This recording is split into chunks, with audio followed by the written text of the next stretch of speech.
runs through your veins. Its long history is your own history. But this kingdom does not exist to support you or to feed you. It is not a fruit to be picked off the ground, or a tree whose shade will protect you unconditionally.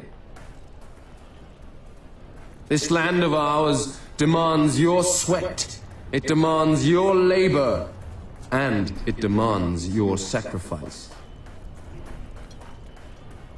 We are entering an epoch full of opportunities, but full of peril too. Albion needs you to fight with every breath and work with every heartbeat.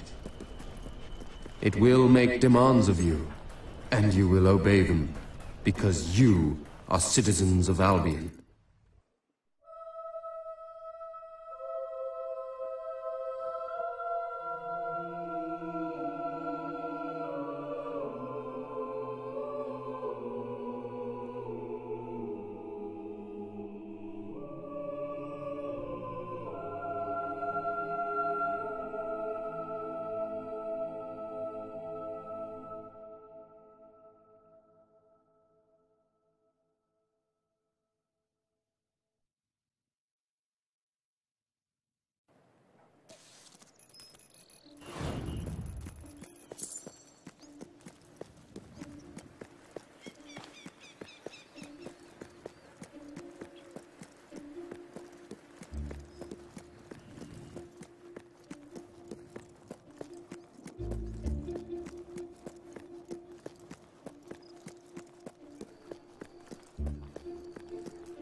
I was hoping you'd come round.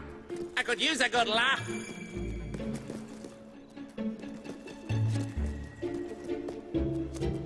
Here, doggy doggy, come over here and die.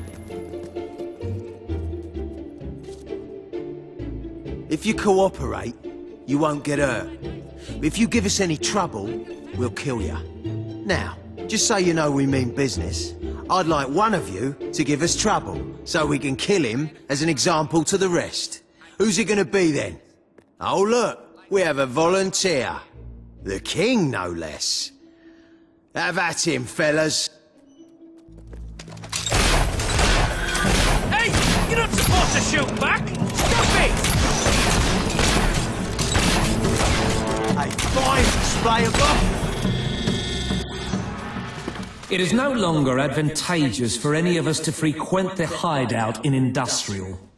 Presently, I shall inaugurate a new centre of operations in Bowerstone Market. You've been provided with a key which will permit access. Please endeavour to prevent its transference to an unauthorised individual.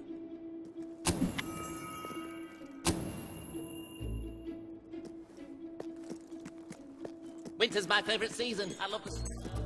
And that's when most people die. I'm stocking up my arsenal. While my accomplices spent or gambled most of their earnings, I saved every gold coin I could to fulfill my burning ambition of exploring Albion one day and becoming a great adventurer, such as the ones whose stories I'd read in two-penny pamphlets and third-hand storybooks.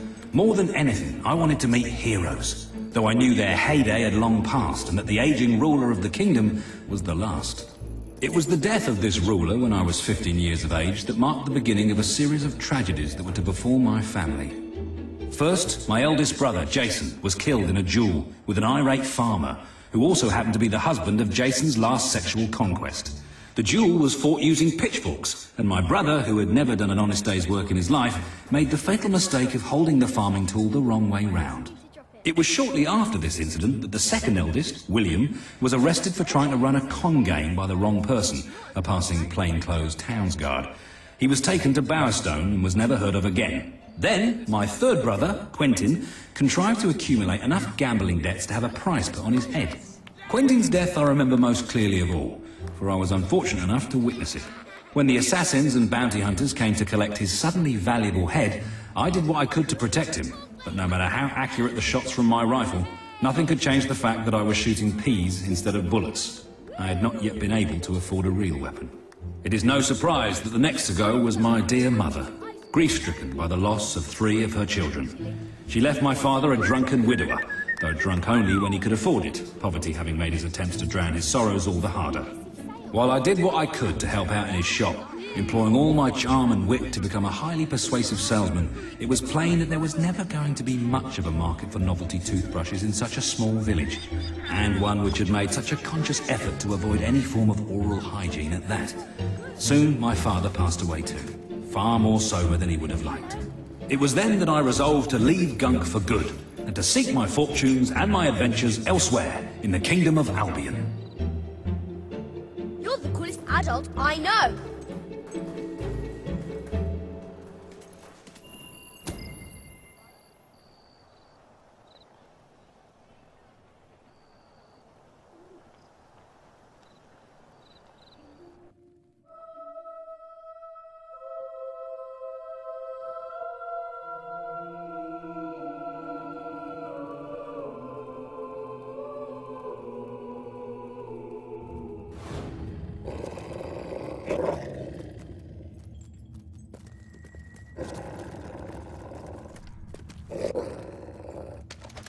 You again.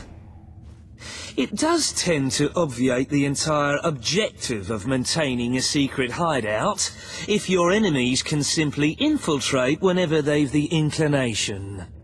Lads, perform the specific services for which I employ you. Expeditiously. Huh? Kill him! Fast! That shooting will kill...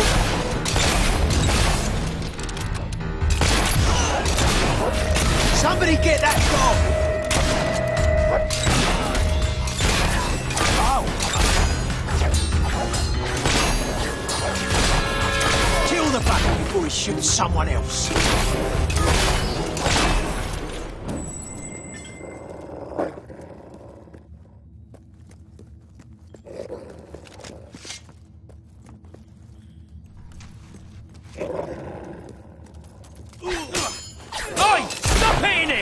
He's a mate! That's the best lad! Oi! Just stop all that shooting nonsense and give up! We'd really appreciate it!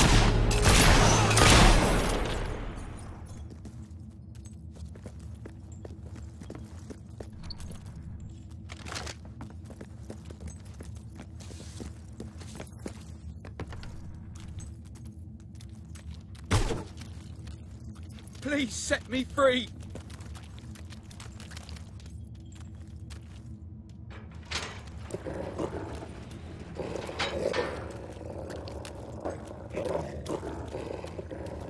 You might want to cover up, because you're about to get... Next time!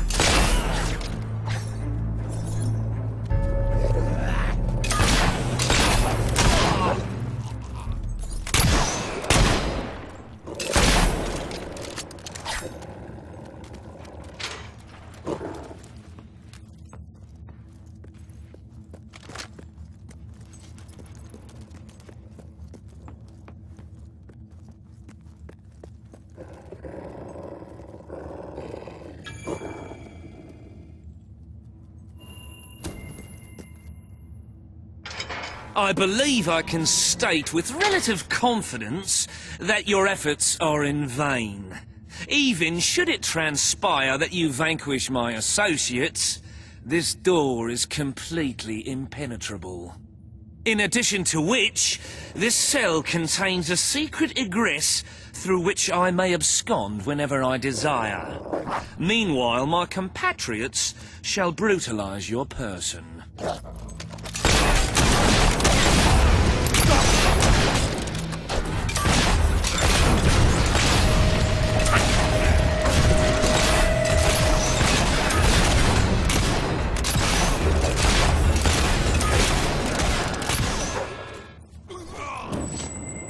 You haven't lost your touch.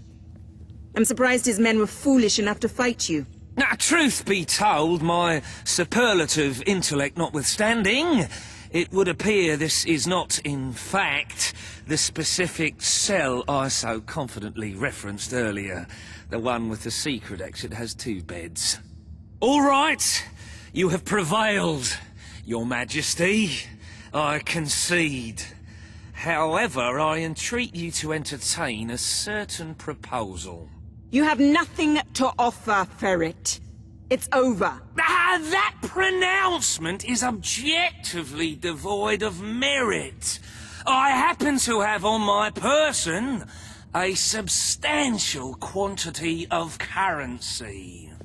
Let me go free, and the money is yours. As far as I'm concerned, you can stay in there and rot. But that's for the king to decide. You royal miscreant! This grievous malefaction shall be rewarded with equally grievous retribution.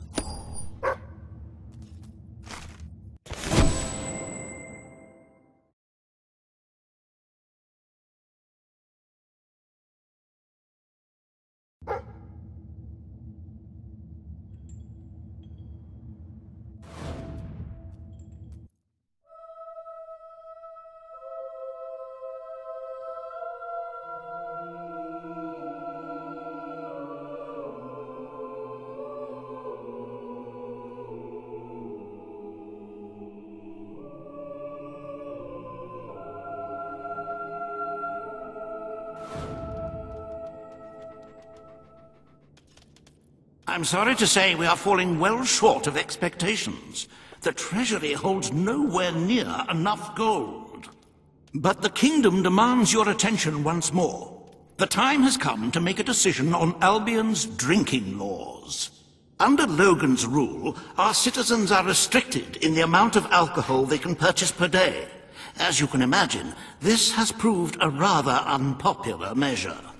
And yet many respected members of the community think the law does not go far enough. They would like alcohol consumption wholly abolished among the commoners. They feel, rather reasonably, that it leads to improper behavior and raucous public spectacles. These concerned nobles are willing to pay handsomely for the change in policy. Meanwhile, the commoners themselves would like the restrictions completely lifted, claiming they infringe upon their freedom and their rights. You cannot please everyone, Your Majesty, but you must make a decision. As you wish. Let the streets be filled with poor, drunken revelers. Perhaps it will take their minds off their impending doom. This will leave a noticeable gap in our budget, however. If you are feeling particularly generous, you may wish to make a personal donation to bridge that gap. Let us move on to other matters, Your Majesty. You have a busy day in the throne room ahead. Samuel, the head of the Brightwall Academy, is ready to plead his case. I sincerely hope he isn't after a handout, though I'm sure Master Reaver will be the voice of reason, as always.